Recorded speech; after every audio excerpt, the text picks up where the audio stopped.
బీజేపీపై MP Chamala Kiran Kumar Reddy fire అయ్యారు. Phone tapping నిందితులను Telangana BJP నేతలు రక్షిస్తున్నారని ఆయన ఆరోపించారు. ఫోన్ ట్యాపింగ్ నిందితులను ఇండియాకు రప్పించాల్సిన కేంద్ర ప్రభుత్వమే బాధ్యతగా తీసుకోవాలన్నారు.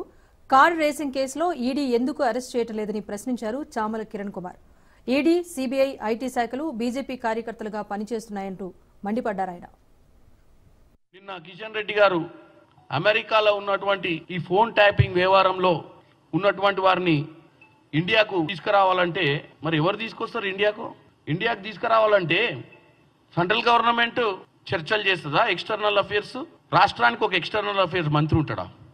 మనకు చెప్పాలి తెలంగాణ ప్రజలకు. మీరు ఫోన్ ట్యాపింగ్ వ్యవహారంలో అరెస్టులు కావాలి అనుకుంటే ఇటు ప్రభాకర్ రావు గారు కానీ శ్రవణ్ రావు గారిని తీసుకురావాలంటే మరి మనము తెలంగాణ నుంచి ఉన్న ఇద్దరు మంత్రుల మీద కూడా బాధ్యత ఉంది కదా. ఇక్కడ అంత పెద్ద మాకు ఒప్ప చెప్పండి సిబిఐ కానీ మళ్ళీ బండి సంజయ్ గారు మీదికి వెళ్ళి అంటాడు.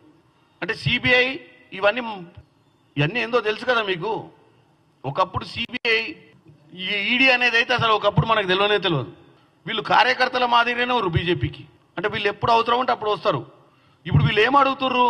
సిబిఐకి అని మా సత్తా చూపిస్తాం, మీరు సిబిఐకి ఇస్తలేరు, ఈ కేసులు మా చేతిలో పెట్టురు, మేము ఏం చేస్తారు? మా అంటే సంకల ఫైలు పట్టుకొని ఢిల్లీ పోతారు, ఇక్కడ ఏం పంచాయతీ చేయకుండా. ఫోన్ ట్యాపింగ్ కేసు కూడా మాకు ఇస్తే ఫోన్ ట్యాపింగ్ కేసు ఎవరు మొదలు పెట్టిరు? ఎవరు స్టార్ట్ చేసిరు ఫోన్ ట్యాపింగ్ కేసు? రాష్ట్ర ప్రభుత్వం టేకప్ చేసింది. రాష్ట్ర ప్రభుత్వం టేకప్ చేసి 2-3 అధికారులు 10 నెలలు జైల్లో పెట్టింది. మిగతా వాళ్ళు పారిపోయారు. మాకు చిత్తశుద్ధి ఉంది కాబట్టి జైలు పెడితే జైల్లో బెయిల్ తెచ్చుకురు వాళ్ళు. 10 months తర్వాత బెయిల్ వచ్చింది వాళ్ళకు. హరీష్ రావు గారు ముందే బెయిల్ అప్లై చేసుకొని తెచ్చుకుండు. అంటే మా దగ్గర చిత్తశుద్ధి ఉంది ఎంక్వైరీలు చేయడంలో.